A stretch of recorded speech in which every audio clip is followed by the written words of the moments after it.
கிறிஸ்துவுக்குள் பிரியமானவர்களே, ஆண்டவராய் இயேசு கிறிஸ்துவ நாமத்தினாலே எங்கள் அன்பான வாழ்த்துக்களை உங்களுக்கு தெரியப்படுத்துகிறோம்.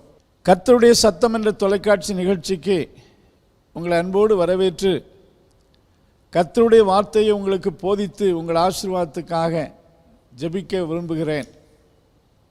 இந்த நிகழ்ச்சியை தொடர்ந்து பாருங்கள், பிறருக்கு அறிமுகப்படுத்துங்கள். கர்த்தர் உங்களை ஆசீர்வதிப்பாராக.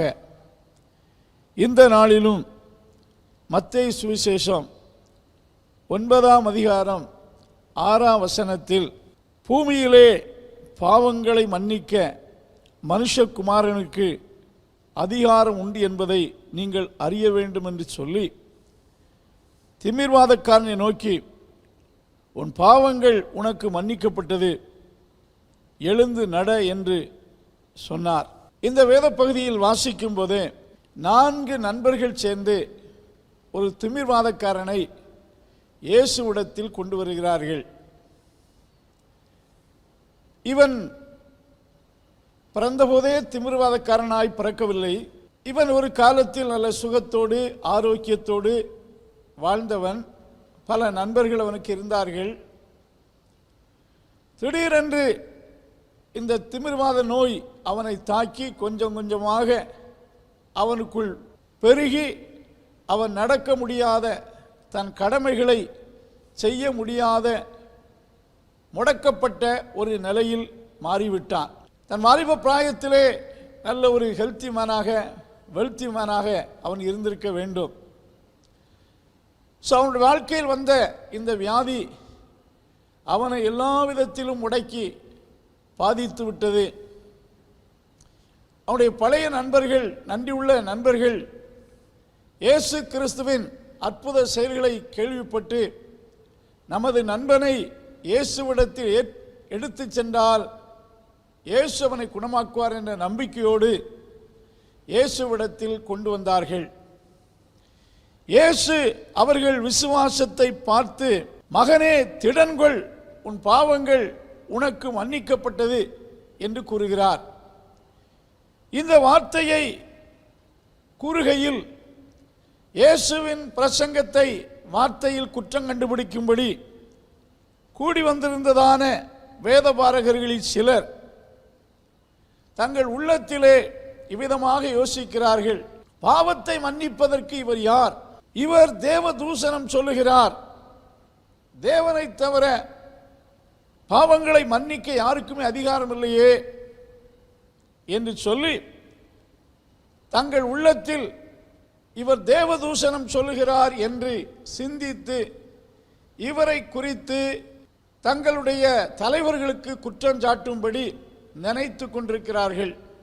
அப்பொழுதுதான் இயேசு கிறிஸ்து அவர்களை பார்த்து இந்த வார்த்தையை சொல்லுகிறார், பூமியிலே பாவங்களை மன்னிக்க மனுஷகுமாரனாகி எனக்கு அதிகாரம் உண்டு என்பதை நீங்கள் அறிய வேண்டும் என்று சொல்லி, திமிர்வாதக்காரனை பார்த்து, உன் பாவங்கள் மன்னிக்கப்பட்டது, எழுந்து நட என்று இயேசு குறிப்பிட்டு சொல்வதை பார்க்கிறோம். இந்த உலகத்திலே ஒவ்வொரு மனிதர்களுக்கும் வித்தியாசமான அதிகாரங்களும் பவர் வல்லமைகளும் இருக்கலாம். ஆனால் எந்த மனிதனுக்கும், எந்த அதிகாரத்தில் இருக்கிறவர்களுக்கும் மனுஷனுடைய பாவத்தை மன்னிக்கக்கூடிய அதிகாரம் யாருக்குமே கிடையாது. தங்கள் எல்லைகளுக்கு உட்பட்ட பகுதிகளில் தங்கள் அதிகாரத்தின்படி சில காரியத்தை அவர்கள் செய்யலாம்.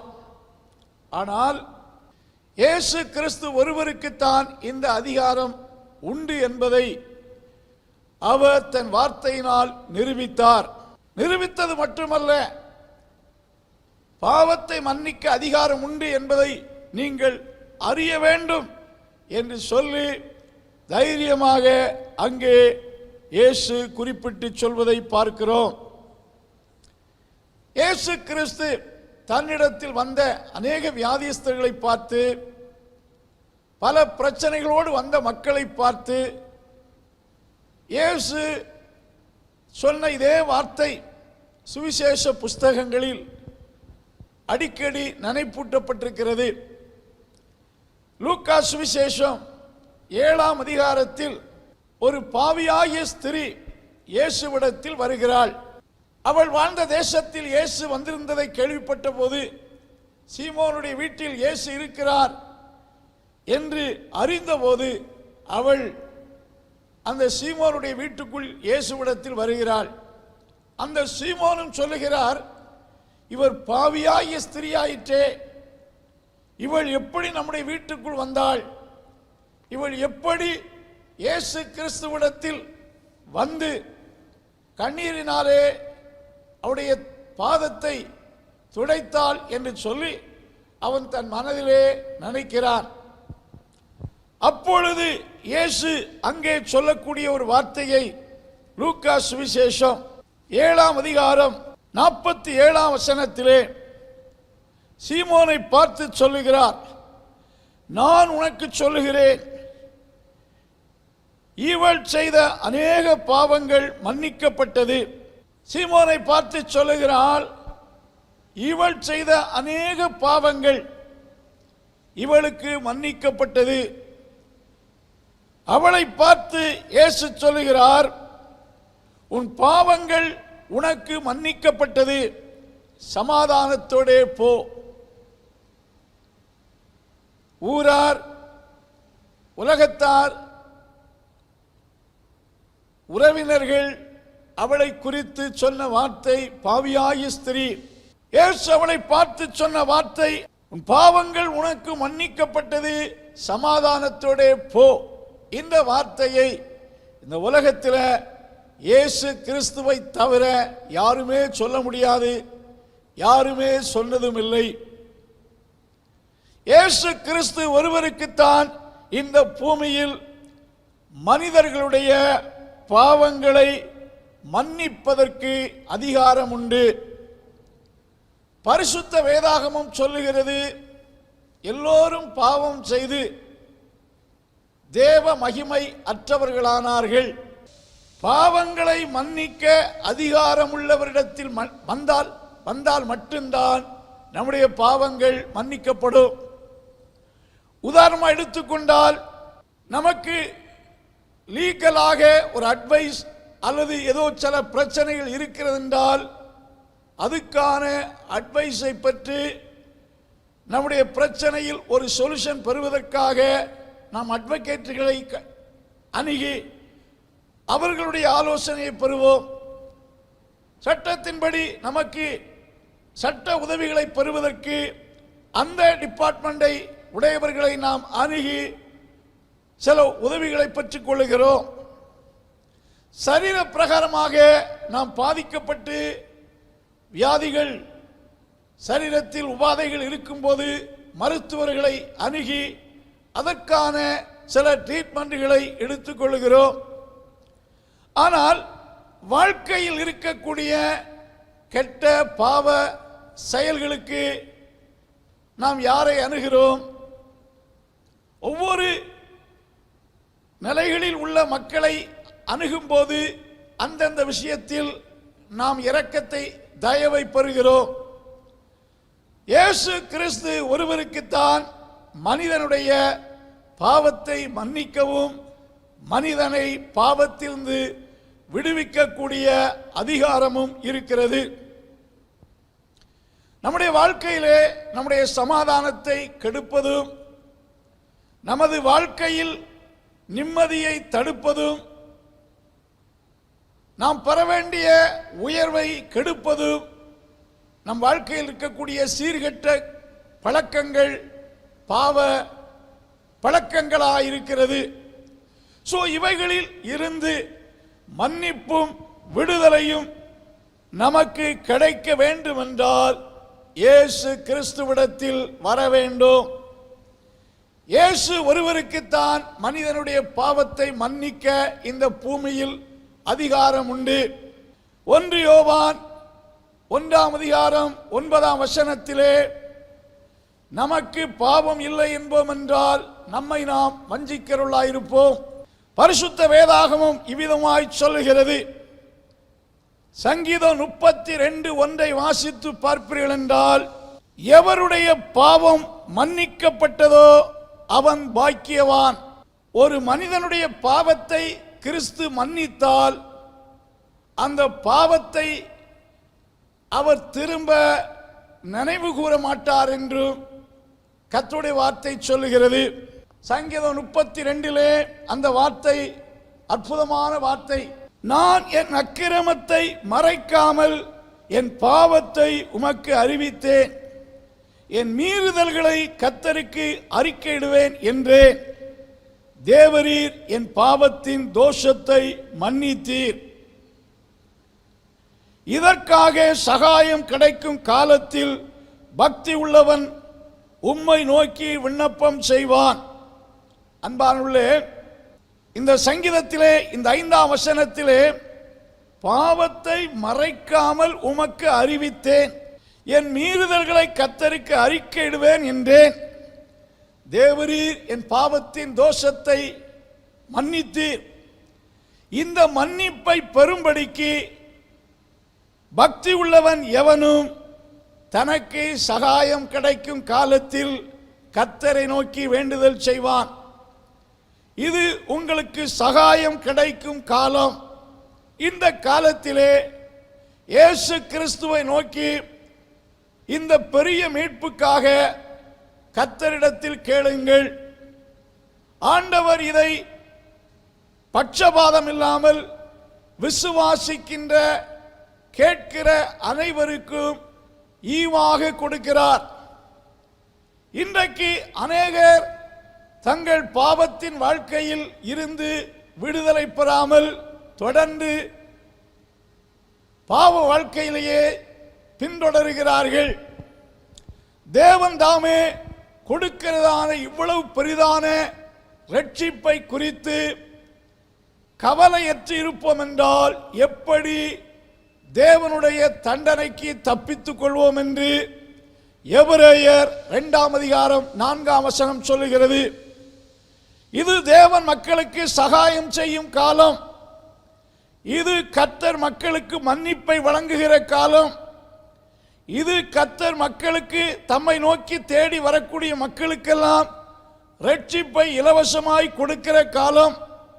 என் வார்த்தையை கேட்டுக்கொண்டிருக்கிற பிரியமானவர்களே, நீங்கள் எந்த நிலையில் இருந்தாலும் கர்த்தரை நோக்கி கூப்பிடுங்கள். அவர் செய்த பாவத்தை மன்னித்து உங்களுக்கு சமாதானத்தை கொடுக்க வல்லவராய் இருக்கிறார். இயேசு உலகத்தில் வெளிப்பட்ட நாட்களில் அநேகரை பார்த்து சொன்ன வார்த்தை, உங்கள் பாவங்கள் மன்னிக்கப்பட்டது என்று சொல்வதை பார்க்கிறோம்.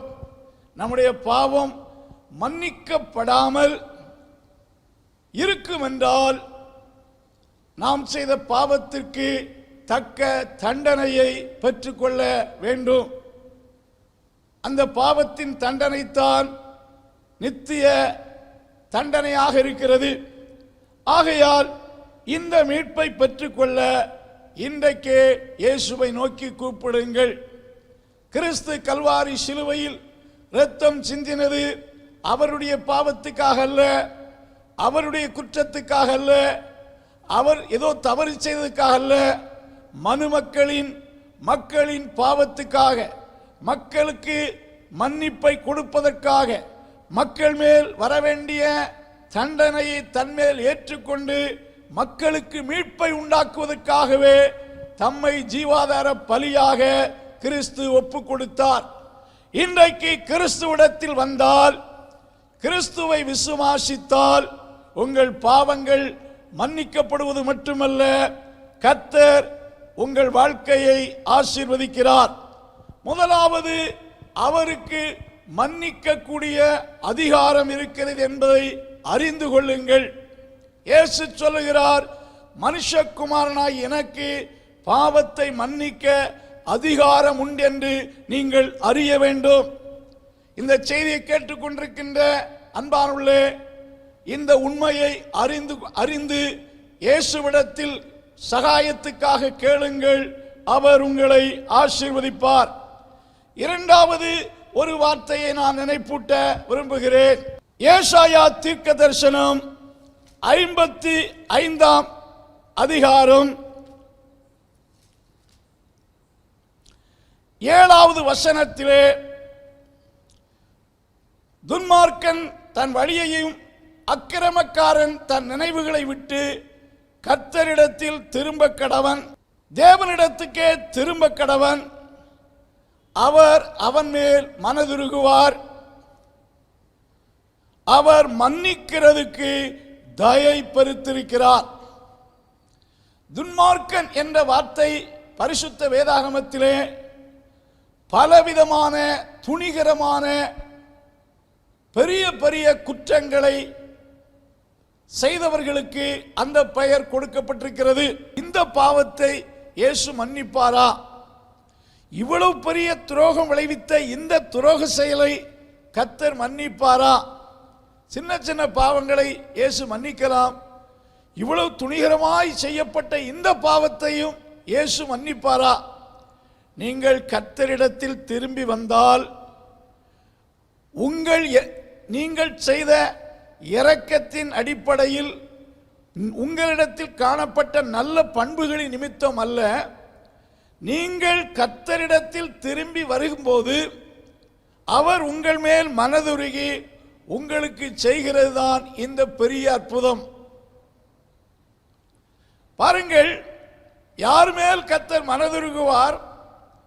மனம் திரும்பி அவரிடத்தில் வருகிறவர்கள் மேல் மனதுருகி அவரண்டை வராமல் துணிகரமான குற்றங்களை புரிந்து தொடர்ந்து இருக்கக்கூடிய மனிதர்கள் நாளுக்கு நாள் தங்கள் இருதயத்தில் கடினப்பட்டு கொண்டே இருப்பார்கள். யார் தங்களை குற்றவாளி என்று உணர்ந்து கர்த்தரிடத்தில் திரும்புவார்களோ அவர்கள் மேல் கர்த்தர் மனதுருகிறார். தேவனிடத்தில் திரும்ப கடவன், கர்த்தர் அவன் மேல் மனதுருகுவார். அவன் குற்றங்கள் எவ்வளவு பெரிதாயிருந்தாலும், அவன் எவ்வளவு பெரிய குற்றங்களை செய்தவனாய் இருந்தாலும், it will be forgiven by God.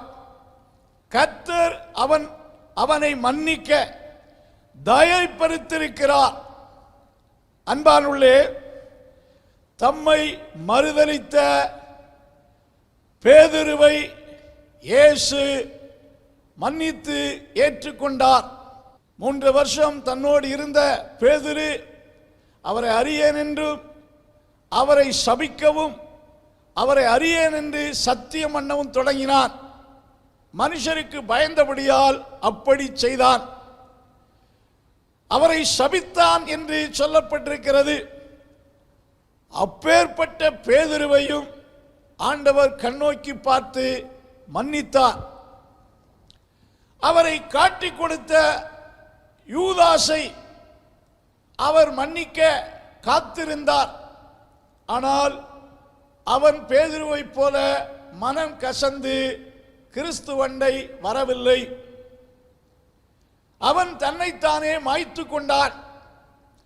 அவனும் இயேசுவிடத்தில் தன் குற்றத்தை உணர்ந்து வந்திருப்பான் என்றால் அவனும் மன்னிக்கப்பட்டு இருப்பான். ஏனென்றால் தேவனுடைய அன்பு மன்னிக்க கூடியது.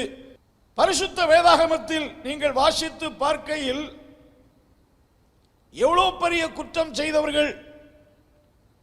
சகைவை குறித்து அந்த ஊர் மக்கள் சொன்ன வார்த்தை, பாவியாகிய மனிதன், அநியாயமாய் வசூல் செய்தவன், அவனையும் கர்த்தர் மன்னிக்கிறார்.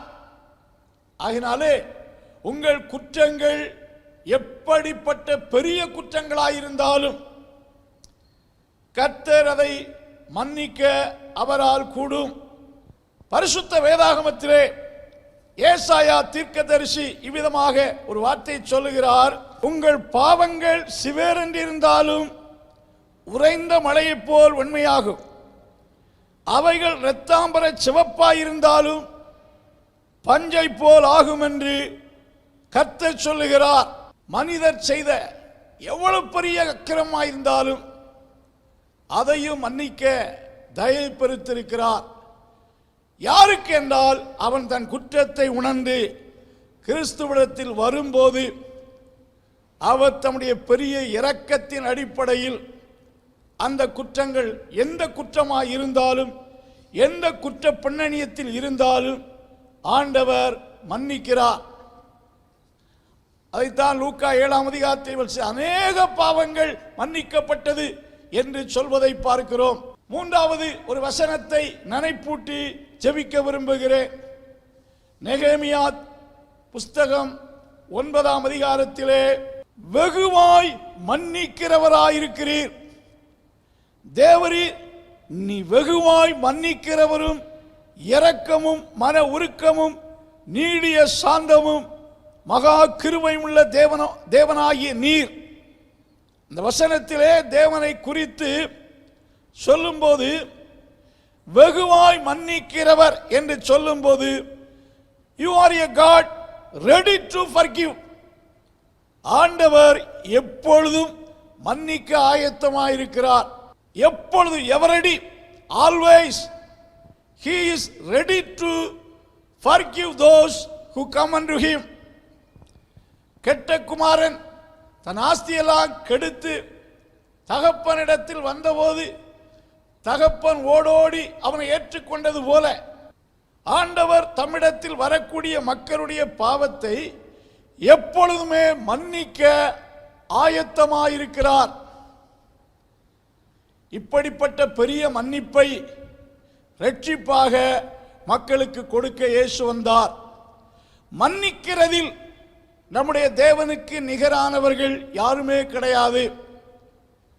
இந்த மன்னிப்பை வழங்கக்கூடிய சகாயம் செய்யக்கூடிய இந்த இரக்கத்தின் நாட்களிலே உங்கள் பாவங்கள் மன்னிக்கப்பட்டு இந்த தேவனுடைய இரட்சிப்பை பெற்றுக்கொள்ள இயேசுவை தேடுங்கள், இயேசுவிடத்தில் வாருங்கள். அவர்தான் உங்களுக்கு சமாதானத்தையும் ஆசீர்வாதத்தையும் கொடுக்க முடியும். இந்த நாளிலும் இந்த வார்த்தையினாலே கர்த்தர் உங்களோடு பேசுகிறார்.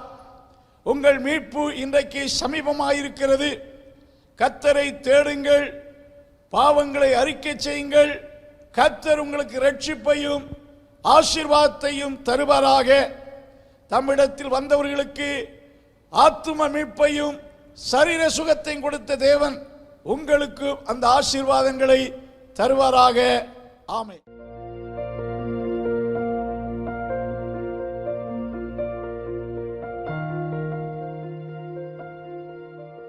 அன்பான கர்த்தாவே, இந்த வார்த்தை கேட்டதான ஒவ்வொருவரையும் ஆசீர்வதியும். இரட்சகராகி உம்மிடத்தில் வந்து நீர் கொடுக்கிற இரட்சிப்பை பெற்றுக்கொள்ள ஒவ்வொருவருக்கும் கிருபை தாரும். இந்த வார்த்தை கேட்ட ஒவ்வொருவரையும் ஆசீர்வதியும். ஒவ்வொருவரை இரட்சித்தரணும். ஒவ்வொருடைய வியாதியை கர்த்தர் சுகமாக்கும். இயேசுவின் நாமத்தில் ஜெபங்கள் நல்ல பிதாவே, ஆமென். Praise the Lord. தேவனுடைய பரிசுத்த நாமம் மகிமைப்படுவதாக. நப்தலி சண்டே ஸ்கூல் புக்ஸை உங்களிடத்தில் அறிமுகப்படுத்துறதுல ரொம்ப சந்தோஷப்படுறோம். சபையில் உள்ள குழந்தைங்க சண்டே கிளாஸ்லேயே முழு வேதாகமத்தையும் கற்றுக்கொண்டா நல்லா இருக்கும் அப்படிங்கிற ஒரு எண்ணம் மனதில் இருந்தது.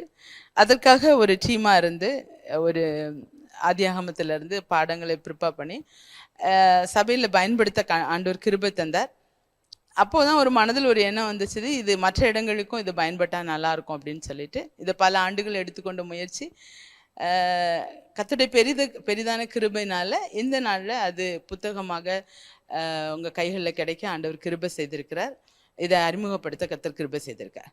முழு வேதாகமத்தையும் 12 வால்யூமாக பிரிச்சிருக்கிறோம். ஒவ்வொரு வால்யூத்துலேயும் 30 லெசன்ஸ் இருக்கும்.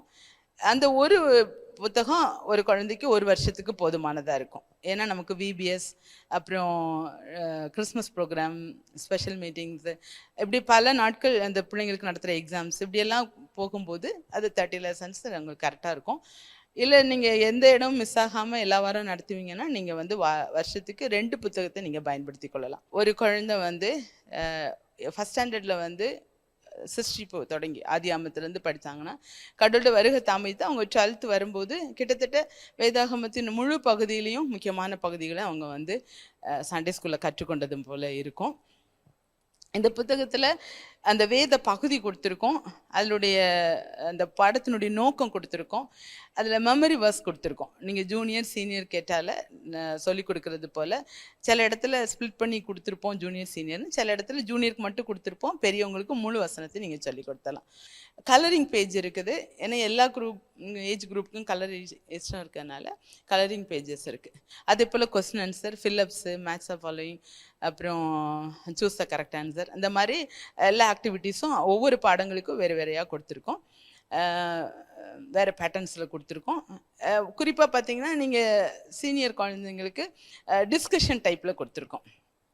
நீங்கள் அவங்களுக்கு அந்த டாப்பிக்கை அந்த டீச்சர்ஸ் அதை வந்து அவங்களுக்கு அந்த டாபிக்ஸ் அவங்க டிஸ்கஸ் பண்ணுற மாதிரி நீங்கள் அதை ஹேண்டில் பண்ணலாம். ஒரே புக்கு தான் நீங்கள் எல்லா ஏஜ் குரூப்புக்கும் அழகாக பயன்படுத்தலாம். ஏன்னா அந்த வேத பகுதியை அந்தந்த குழந்தைங்க என்னென்ன மனநிலையில் கற்றுக்கொள்வார்களோ அதற்கேற்றால் போல் நீங்கள் அந்த போர்ஷனை அவங்களுக்கு நீங்கள் சொல்லிக் கொடுத்துடலாம்.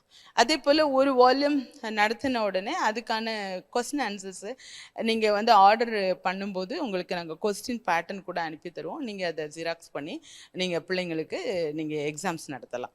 நீங்கள் வந்து 9940937773 9940937773 இந்த நம்பருக்கு நீங்கள் வந்து வாட்ஸ்அப் பண்ணிங்கன்னா, உங்களுக்கு புக்ஸ் வேணும்னு நீங்கள் மெசேஜ் பண்ணிங்கன்னா உங்களுக்கு ஆர்டர் ஃபார்ம் அனுப்பித்தரோம். அந்த ஆர்டர் ஃபார்மில் நீங்கள் அனுப்பும்போது உங்களுக்கு அதை நாங்கள் அனுப்பித்தர ஆயத்தமாக இருக்கிறோம். இந்த புத்தகம் ஆங்கிலத்திலும் நம்மிடத்தில் இருக்கிறது, நீங்கள் வந்து இங்கிலீஷ்லேயும் நீங்கள் வந்து வாங்கி கொள்ளலாம். அதே போல் இந்த புத்தகத்தினுடைய விலை வந்து மினிமம் இது தான், அதனுடைய பிரிண்டிங் சார்ஜஸ் மற்றும் செலவு அந்த அளவு தான் இதில் பண்ணியிருக்கிறோம். ஒரு புத்தகத்தினுடைய விலை 40 ரூபாய். நீங்கள் வந்து இந்த புத்தகத்தை வாங்கி ஒரு குழந்தைக்கு ஒரு வருஷத்துக்கு நீங்கள் 40 rupees ஸ்பெண்ட் பண்ணால் போதும். அந்த முழு வருடமும் அந்த குழந்தை சண்டே ஸ்கூலில் சந்தோஷமாக அந்த பாடங்களை கற்றுக்கொள்ள அது வசதியாக இருக்கும். எல்லா விதங்களிலும் இது பிள்ளைகள் கர்த்தருடைய வசனத்தை நன்கு கற்றுக்கொள்ளவும் தேவனுக்காக பயன்படவும் இது கண்டிப்பாக வசதியாக இருக்கும் என்று விசுவாசிக்கிறோம். தொடர்ந்து ஜெபித்துக் கொள்ளுங்கள்.